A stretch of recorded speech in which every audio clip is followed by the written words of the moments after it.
It was another opportunity against a top 10 opponent. It's gone the way they have lately for Iowa football. Iowa blown out by Ohio State today. Locked on Hawkeyes.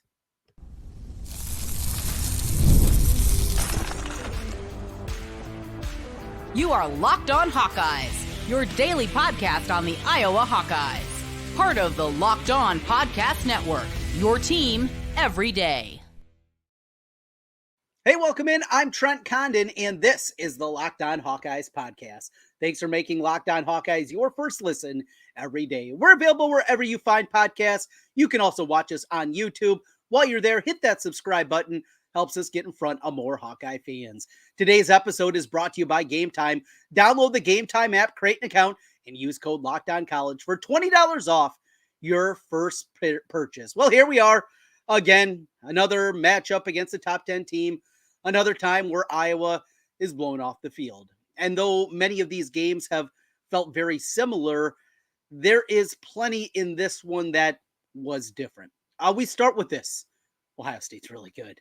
We do have to, before we break down the Iowa perspective, just give credence to the fact is this is an incredibly talented Ohio State team, and trying to find any kind of weakness, vulnerability with this Buckeye squad is incredibly difficult to do. They are a fine football team that is going to be in contention for a national championship.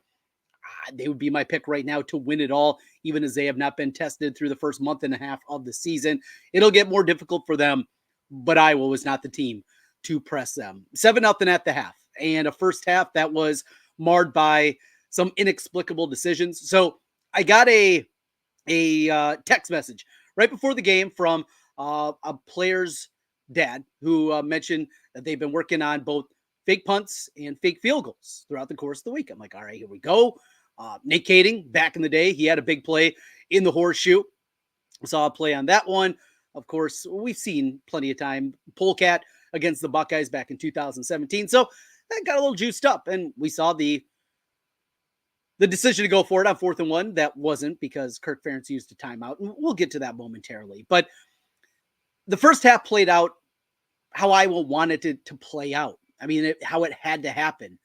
And as good as Cade McNamara was through the first half of football, he missed the one throw that he couldn't afford to miss. And that was Caden Weegan running wide open up the right side, a little bit of a scramble play. He's out there for a huge gainer, would at minimum put Iowa in the red zone, and very well could have changed the complexion, at least to the first half. He can't make the play. He just can't. I don't know if it's physical. I don't know if it's mental, but whatever it is, he couldn't make the play. He couldn't make the throw that he had to. And he was making throws. He's making the short passes, and he was moving around a little bit with his feet and buying himself a little bit of time. And he was doing the things, but in the biggest moment, he couldn't come up big. Is that what Cade McNamara now is? A game manager at best. A guy that is going to struggle, though, in the big moments. Is he a guy that can win you a football game? And you're continuing to come back to the response, no, he can't. That guy, the guy that we saw at Michigan, the guy that we thought we were going to get when he was brought in, that guy's no longer there because of the injuries, because of physical limitations, because of the changing dynamic of college football, whatever it is, or what I was doing schematically with him, that guy's never coming back. And if that's the case, then it's a very easy decision. You move on. Outside of the financial investment that the Swarm Collective made, Iowa has no investment in Cade McNamara. They need to play the guy that gives them the best chance to win. Now, I have my reservations about Brendan Sullivan. We'll talk about that more throughout the course of the week. But that aside, what we've seen from Cade McNamara is he's just not good enough. He just isn't.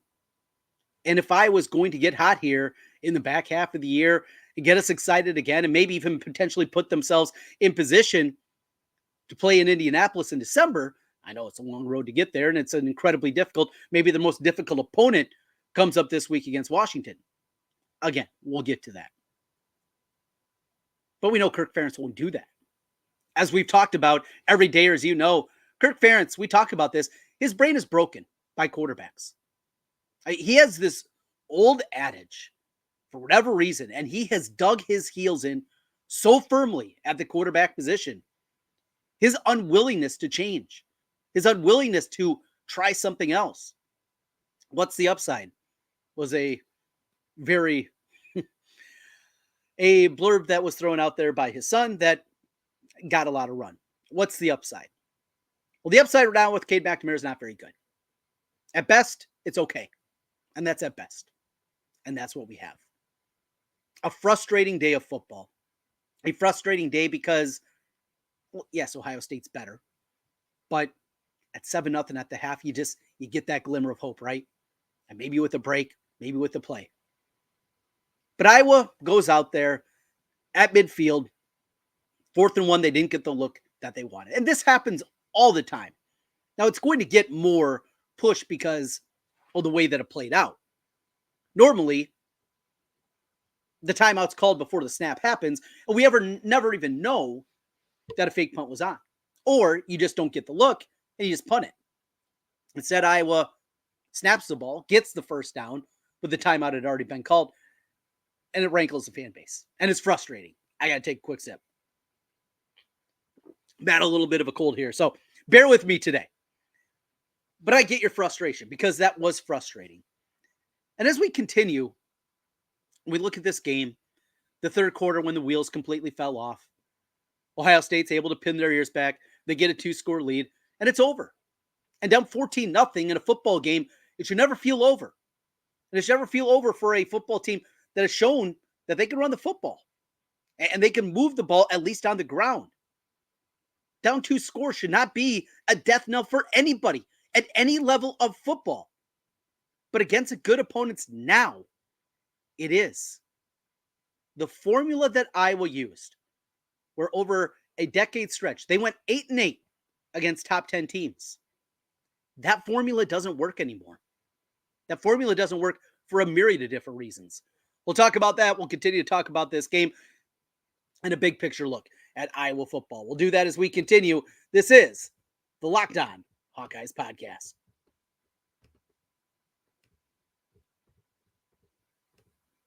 Today's episode of Locked On Hawkeyes is brought to you by LinkedIn. Always here.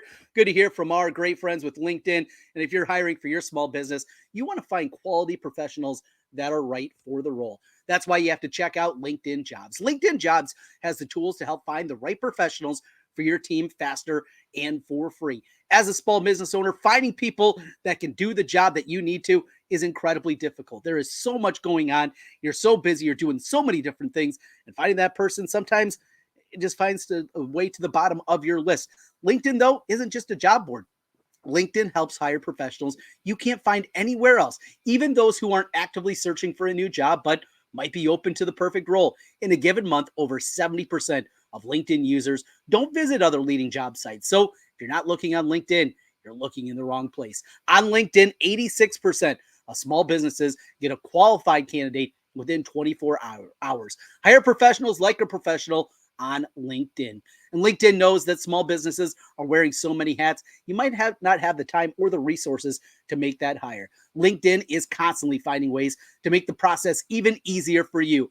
They even just launched a feature that helps you write job descriptions, making the process even easier and quicker. 2.5 million small businesses use LinkedIn for hiring. Post your job for free at linkedin.com/lockedoncollege. That's linkedin.com/lockedoncollege to post your job for free. Terms and conditions apply. Trent Condon back with you here again on the Locked On Hawkeyes podcast as we react to the 35-7 loss to Ohio State. All right, so Buckeyes are good. Iowa, not good. What are the reasons? What has changed where suddenly Iowa, against these good opponents, just can't compete? The teams are good. That's a part of it. Michigan, last year, won a national championship. This Ohio State team could win a national championship. So that's a component. But you also see in these games, Penn State a year ago, 10-0 at the half. Everything went wrong for Iowa in that football game. They were still there, at least with an outside chance. 7-0 at the half against Ohio State. Last year against Michigan in the Big Ten championship game. They're competing. The defense is doing this job. The special teams are at least okay. Not great on Saturday, but for the most part. Okay. But the offense has got to a level where I believe these top level teams know we don't have to take chances. Don't do anything dumb. Don't give them any avenue. And we're seeing these teams more and more against Iowa now becoming ultra conservative. And we're just going to play this over 60 minutes and know that our talent is going to beat you. That our talent is so much better than yours that we will play a very boring, methodical game style against this Iowa football team. And we know eventually we'll just out-athlete you. We'll just beat you because we have better players. In the past, Iowa used that formula, but they had guys that could make plays. They had a CJ Beathard that was going to make a play, a Ricky Stanzi that would step up, a quarterback, a wide receiver, somebody that would step up and make that big play.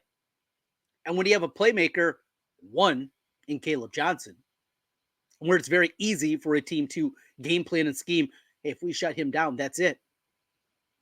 Iowa has to get better at quarterback or wide receiver if they're ever going to get back to the level that we saw not too long ago, where they at least have a puncher's chance against these great teams. It didn't always go well. And there was a certain way and a certain style that Iowa had to play in order to win these football games. But those teams are not willing to play that style anymore. They're not willing to let Iowa hang around. They put them away. They put them away with better talent and Iowa's inability to get enough out of the quarterback position and enough out of the wide receivers. So much frustration during that third quarter as you saw the wheels continuing to fall off. Ohio State getting after the quarterback. McNamara didn't have a counterpunch. And as he was dropping back and fumbling the ball and throwing it around, it got ugly in a hurry. It was bad. It was really, really bad and really frustrating against Ohio State because you felt you could have been there. Look, it would have taken a 99 out of 100 shot for this to happen. You get that. But there were parts of it that left you saying maybe it could be there. And as we look towards the rest of the season, you got Washington coming up. And Kirk Ferentz at times frustrates me, like I'm sure all of you out there. There are times, as much as I respect Kirk Ferentz as a person, the old school football things that continue to get in the way of this program. Where this program is, as we found out on Monday, two guys leaving. Caleb Brown and LaShawn Williams. So both those guys are moving on. In the grand scheme of things, okay, it's fine. Caleb Brown doesn't play, doesn't run the routes the right way, gets in trouble in the offseason, doesn't do the things necessary. Williams, buried on the depth chart, he's third. Okay, wants to get one more season in college football, so be it. So you have that. And running back is not a problem right now for Iowa football. But what does Iowa have left to play for? And I know that's a question that is rattling around in a lot of minds. You know, what's left? We come into the season with expectations that if things go well, this team can be in the college football playoff. And year number one of a 12-team playoff, that this team can get there. The schedule is advantageous. It's set up in a way that short of this game against Ohio State, it's going to be there. And though it's not completely off the table, now you have to be perfect. And can this team be perfect against a bunch of teams that they're very similar? They did a year ago, but they also got breaks. They got bounces. They made a few plays. But to think that you're going to be able to do that again another season. And because Iowa has worked to thread the needle so much with what they're doing defensively and how they just continue to put this defense in terrible situation after terrible situation, year after year after year, and just are unwilling to go out and do anything to try to change it. Washington, road game at Michigan State, Northwestern, Wisconsin at home, at UCLA, at Maryland, and then Nebraska on Black Friday. You're on the table? All right, we're having a different conversation. But do you see that out of this group? Do you see this squad being able to do it? With a quarterback that struggles with arm strength, with a quarterback that has not shown an ability outside of against Illinois State to be a playmaker. It's just not realistic. Excuse me. It's frustrating. It's demoralizing. Because when you even move past this year, this is a football team that next year is bringing back 5-6 starters, something like that. This is a program that has not recruited at a high level lately. And you start, if you're an older guy like me, to have memories at the end of the Hayden era, where things looked like they were flying high. 96, a great season. Played really well at the end of the year. Had a big win against Washington. Mentioned the Hawkeyes in the Sun Bowl at the end of the season. A Washington team that had tied for the Pac-10 championship that year. And come back in 97, get off to a roaring start. And then the wheels fell off. Andy Katzenmoyer knocking down Tavian Banks in the first play of the game. Look out. You lose that one. And then an injury happens at the quarterback spot. And you don't have anything you can do. As Sherman goes down in the Michigan game when he had Michigan on the ropes. He had Michigan beat. You were the better team on the field that day. It didn't happen. Sherman goes down. You lose a couple of close games. And what looked to be a great year turns out to be one of the more disappointing years in Iowa football. And we could be trending that direction again. And this is where my frustrations lie with Kirk Ferentz over the last 6, 7, 8 years. Is you've had this defense that's gone from very good to an elite level. And for the most part, special teams have been very good seemingly every single year. But you've wasted those opportunities. You've wasted the chance to take a step forward as a program because these don't come around very often. These windows, these opportunities, they can go by very quickly. And you look at future schedules and how much more difficult they're going to be than what they had this season. That gets scary in a hurry. When you look at what's on the slate in the next couple of years for Iowa football, and those schedules going forward are going to be at a completely different level than what they have this season. So future seasons, next year, they have road trip to Iowa State. They go to Nebraska, Rutgers, USC, and Wisconsin. Not only that, they also welcome into Kinnick Stadium, Indiana, 6-0, the first bowl-eligible team in college football this year. Michigan State comes in, year number 2 of their new regime. Minnesota, no, it's likely going to be a close game. Oh, and Oregon and Penn State, by the way, also come into Kinnick Stadium next season. How about 2026? 5 road games in the Big Ten. You go to Illinois, Minnesota, Northwestern, and Washington. Oh, also a road trip to the Big House to take on Michigan. And home games against Wisconsin, Purdue, okay. Ohio State, Nebraska. That's right. They'll play Washington, Michigan, Ohio State in 2026. 2027. Another game with Michigan. Both UCLA and USC come to town. You go to Indiana, you go to Nebraska, you go to Wisconsin, you go to Oregon. This is the new reality of the Big Ten. Iowa squandered opportunities in the past, and it looks like this season could be squandered as well. The NIL funds are not rolling in. The Swarm Collective has an incredibly difficult task of getting this fan base to pay up. And we can complain about it. We can bitch about it. We can sit here and say, well, it's not the way that it should be. It's not why I like college athletics. Go ahead and complain about it, but it is reality. We like to live in reality here on Locked On Hawkeyes. And the reality is that this is the new world. And Iowa football is not equipped for it. And it's going to get worse before it gets better. So let's rally the troops. Let's hope that this thing turns around. Let's hope that they can get it figured out and they run off and they do something special this year, because this is Iowa's likely last chance to have a special season, and they already have 2 losses. More Locked On Hawkeyes. Final look at a couple other things from the matchup against Ohio State before we get ready to turn the page. Stay right there. We continue. This is Locked On Hawkeyes. Today's episode of Locked On Hawkeyes is brought to you by the Game Time app. Game Time has a new feature called Game Time Picks. Makes getting tickets for your favorite live events even easier. Game Time Picks filters out the fluff to show you only incredible deals on great seats, so you don't have to waste time searching through thousands of tickets. Looking through so many great angles of the Game Time app, I love the ability to see what the total is up front with all-in pricing. Toggling this feature shows that total, what you're going to pay for your tickets up front.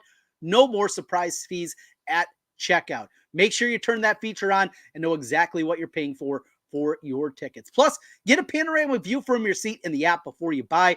I love that ability to know exactly where you're going to be inside the arena, inside the stadium, wherever you're going, you can see it right there on the Game Time app. Plus, the lowest price guarantee, Game Time will credit you 110% of the difference. Take the guesswork out of buying tickets with Game Time. Download the Game Time app, create an account, and use code LOCKEDONCollege for $20 off your first purchase. Terms apply. Again, create an account and redeem code LOCKEDONCollege. LOCKEDONCOLLEGE for $20 off. Download Game Time today. What time is it? Game time. Trent Condon back with you one final time. Looking back at Ohio State, talking some big picture stuff. You go through some of the numbers, the yardage totals. Iowa, 10 first downs. I mean, come on. 5 of 12 on third down. 0 for 0 on fourth down. I think that's also something. Don't even try. It doesn't work, but here we are. Hold Ohio State, hold to 412 yards, but very balanced attack, 203 yards rushing, 209 yards passing. Iowa's long streak of not allowing a team over 400 yards comes to an end in this one. They get to the quarterback just one time. Will Howard had all day. And I thought going in, we mentioned this at one time last week, I thought Brian Allen was going to have to be more heavily involved. Him and Max Llewellyn, those guys played a little bit. They're okay, but just were not having any ability to get to the quarterback. It's been a concern. It's been a question. They kept the running game at bay, but boy, those receivers for Ohio State. Jeremiah Smith, just an absolute stud. And then we're going to put that. And then Emeka Egbuka doing his thing. They're great. They're a great team. Will Howard was better than I thought he'd be. I thought he had a solid game outside of the Castro interception. Castro gets a pick. Jay Higgins was incredible. He was so good in this football game. Of course, we saw Brandon Sullivan later. Saw Caleb Johnson get a touchdown late in the game as well. At least ended the streak. What was it, up to 120-0 against top 10 teams recently for Iowa? Now it's 120-7. Who cares? You're still getting blitzed, right? And that doesn't make any of us feel good. It shouldn't. If you're hanging your hat on that, find another hat. Find somewhere else to hang it. I don't know. Again, battle in the cold. Good to see Reese Vanderzee with a couple of catches, a couple of third down catches. Those were important at the time. Lachey got a little bit more involved. Can't do anything up the field, though, with him. 7.8 yards per reception. Nothing down the field. Couple of overturned calls. The first downs that Ohio State got, that Iowa didn't, that just leaves you shaking your head. Not going to beat this Ohio State team. You need all those breaks, all those 50-50 calls to go your way. And they certainly didn't go Iowa's way. You're outclassed. And they're continue outclassed. If this was one game, you could chalk it up to just that. It's one game. But now we are talking about 6 years of ineptitude against the best teams on your schedule. When you're taking on the big boys, Iowa can't compete. And that's where the frustration lies. Oh, one more shout out to Jay Higgins. What a stud. Boy, having to be all over the place, playing that spot, playing inside out, going out, making plays, interception, forced fumble, just 14 tackles in the game. An absolute stud. But he's going to be gone. This is his last go around. And he's not alone. This is a veteran squad that just can't do it. And that's where we are. And I'm searching for answers. I'm sure you are as well. And we'll continue to try to find them here on Locked On Hawkeyes throughout the course of the week. Coming up this week, we'll talk with Scott Docterman from The Athletic. Get his perspective. He was in Columbus for the game. Going to get Biz to stop by. We'll talk with him a little bit, get his thoughts on things. We got some Iowa basketball media day on Monday. We'll talk about that. Mention the decision. A couple of guys departing the team with Sean Williams and Caleb Brown. What does that say? Some big picture stuff, some recent stuff. We'll get ready for the matchup against Washington. This Washington team coming into the year, they had the lowest amount of starters coming back in all of the Power 5 level, Power 4 level now, excuse me. And they looked to be a program that was pretty well decimated by not only the transfer portal, but they were also a really veteran team last year that played for a championship. They're better than I thought. They should have won the Rutgers game. Win expectancy was like 97% for Washington. They lose it. Okay. Their other game against Washington State, obviously a rivalry game, how important that was after the departure of Washington, the Big Ten for Wazoo.